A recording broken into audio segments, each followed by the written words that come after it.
Welcome back to the Based Goth channel, to the Based Goth Central. Today, we're gonna be looking at tattoos because I'm very tattooed. I'm a very tattooed boy. I'm also in a relationship with a tattoo artist. A very good one, actually. I've been getting tattooed since I was 18 years old. I'm now 34. I have plenty of experience as a tattoo artist enthusiast, and I've also got many insights into the inner machinations of a tattoo artist's mind because I'm going out with one. So just short of being a well-seasoned, experienced tattoo artist myself, I feel like I have enough equity in order to dole out some of my opinions on tattoos on the internet. Jake, you seem tired. Thanks, I am. Day 17 of tattooing my leg 1 millimeter per each new follower, until it's all black. I got 300 new followers today. Here is what you guys asked for after supporting me. OMG, how much should I tattoo tomorrow? If you want to be on my leg, follow up and join 1 millimeter gang. Day 7.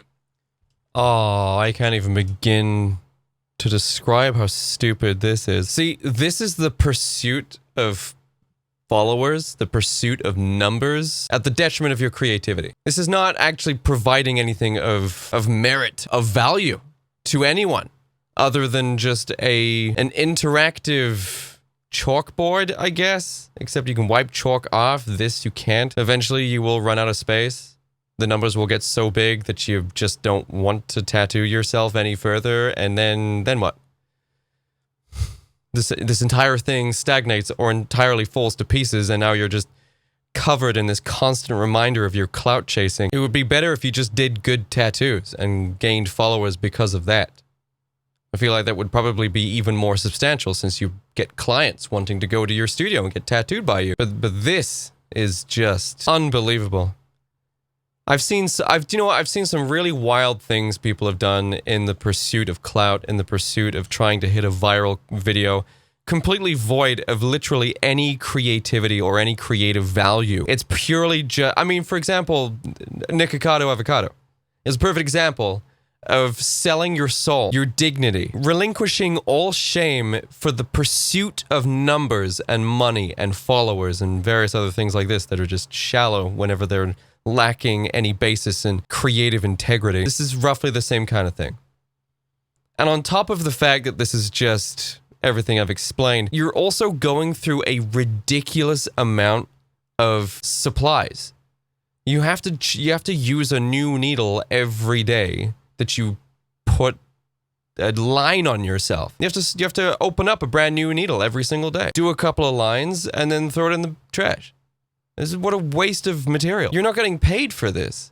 You're not getting paid for this. You see, when a tattoo artist does a tattoo on a client, the client pays the artist so that you can then get more supplies. This just seems wholly asinine to me. Like 10 years from now, when the gimmick wears off, and it's like, what's up with all the stupid lines on your leg? It's like, oh, that was this stupid time in my life where I was like, trying to chase followers and stuff, like just clout. And you're just covered in tattoo lines that just look like weird leg hairs. You're like complete strangers on the internet dictate what to get on your body while you held their attention and then promptly forgot about you the moment they swiped away. Hope it was worth it.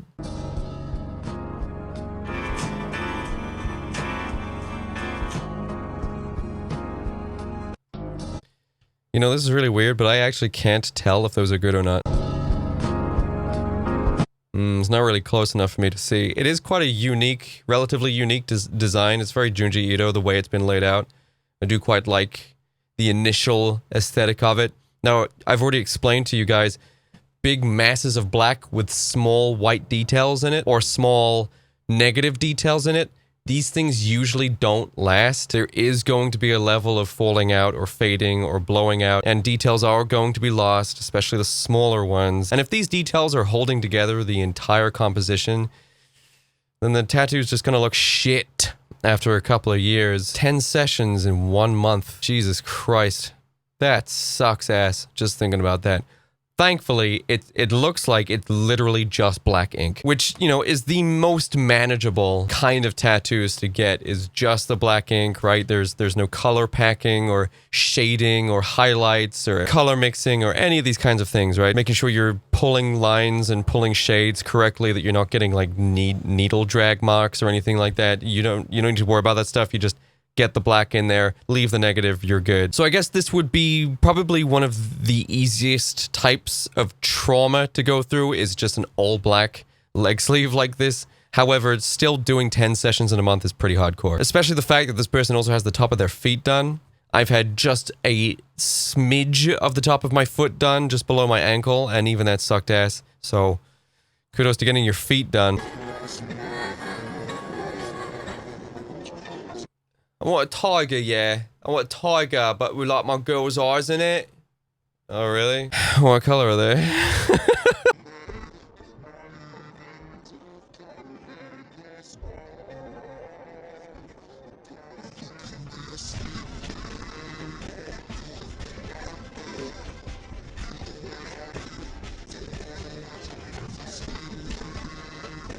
Don't even get to see the result? What? Why would you not post the result, Paul? I mean, yeah, he's doing stuff like this. Yeah, okay, right, well, we know the types of geezers that are going to this place to get tattoos, so it'll always be my least favorite kind of tattoo, man, is like, or a tiger but with like blue eyes, or a lion with blue eyes. I want, like, you know, Manchester United, but like with something else on it, like a football or something. God, can I get like David Beckham? I want my kids' names, but like script. You can pretty much just name any of that. I want a mandala, yeah. I want like a mandala on my knee, or my throat. Like a mandala on my throat. Mate, can I get like the timepiece with like the praying hands with like angel wings or something? And then my kids' names, yeah? Fuck. Oh, do you know what? I've met one guy who has these kinds of tattoos, and he was the sweetest, genuine, most amazing guy I've ever met. Super hardworking, very, very cool guy. So there is always a level of regret for saying stuff like that, but man, there's always an exception to the rule, and he is the exception to the rule. But most of the people, almost pretty much every person I've ever met who has tattoos like this, have like two peanuts, two monkey nuts rattling around in their fucking head, and the kinds of things that come out of their mouths are indicative of this.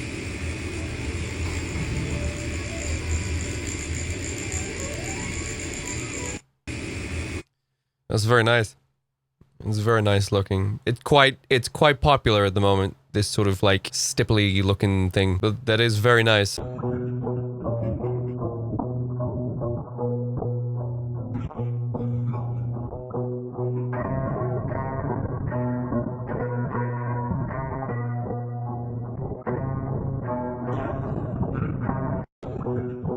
Man, this shit's so true.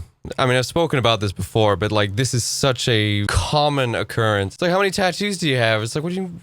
What do you mean, how many tattoos do I have? My Silent Hill sleeve tattoo that's on my left arm is technically one tattoo. Like, what do you just have like a huge random assortment of shit all over your body? People are always being like, oh yeah, mine didn't hurt at all. And then they literally do just have like a small black snake tattoo on the outer side of their forearm with like no shading, nothing. And it's like, yeah, I kind of assume that would not hurt. Not all tattoo experiences are the same, man. Like with the shit that I've got here and just how packed in the ink is on my arms and shit, I really would love to see some people sit through what I've been through. Almost all of this was done without numbing cream. My entire neck and chest, 1.5 of my arm sleeves were done without numbing cream. Oh, and my face and the side of my head. Like, the majority of my ink was done without numbing cream. And even with numbing cream, we don't get your good shit here, America. Here in the UK, we're allowed maximum maybe 1 to 2%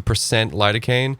That's about as much as we're allowed legally. I think you guys in America have way higher concentrations of lidocaine, but numbing cream here it's quite heavily regulated, and it's almost ineffective to the point where most people just don't use it. But I know people with insane tolerances, like really crazy, sits like a rock kind of shit, and they've got dense color tattoos that wrap entirely around limbs, and they will be like, yeah, no, this sucked ass. They will sit like a rock and just be like, You can't even tell. But you see, whenever you get like the backs of your thighs done in full color with shading and highlights and shadows and color blending and high-packed, high-density, high-contrast color, that shit is gonna make you feel sick. You're going to sleep for 3 days. You're going to be shaking as you leave. It's going to suck. Oh, I got a tattoo and it didn't hurt at all. Yeah, you just got the Deathly Hallows triangle tattooed on your wrist, Melanie. Of course it wasn't going to hurt.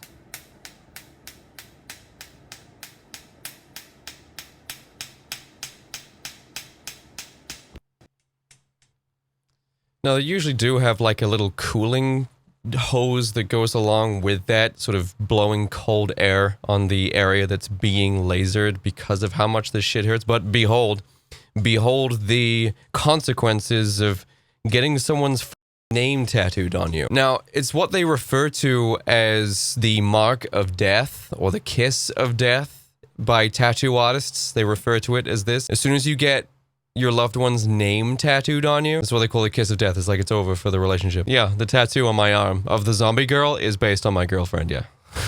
It's not quite a name though, is it?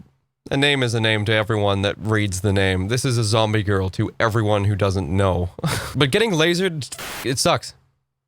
It fucking sucks. Getting tattoo laser removal is the worst. It's the worst, most horrendous pain. Like, whenever you first get tattooed, like the first couple of hours, you're fine, right? You have the tolerance, the resilience, the skin isn't like suffering fatigue or any trauma yet, so you're able to sit through it. However, after like 4 or 5 hours, you get really raw, really sore, and you start to get a little bit shivery. You have to really lock in if you're going to make it to the end of this session. A laser doesn't take 4 hours to reach that point. Every snap of the laser, every snap of the laser, the kick, every part of that is like 4 hours of tattoo pain localized to the exact point that the laser is hitting. It's like 4 hours of tattoo pain, boom, immediately, straight away. That's how it feels. It sucks ass. It hurts so much. So think, okay? Seriously, think about it. Look, I'm okay with mine because it's passable. It's just like a neo-trad tattoo of a zombie chick that happens to resemble my girlfriend, but people who don't know her won't know that's what it's for. But stuff like actual portraits, names, these things are undeniably of someone, a name of someone, so I would suggest not doing that. But yeah, mark of death, or the kiss of death. It's how tattoo artists refer to people getting tattoos of like their significant other's names or a portrait or something like that. It's kind of like, because they've seen it, man. They've seen that shit work out for the worse. Anyway, thank you so much for tuning in. I had a great day today because I made it one, and I'll see you guys next time. Bye!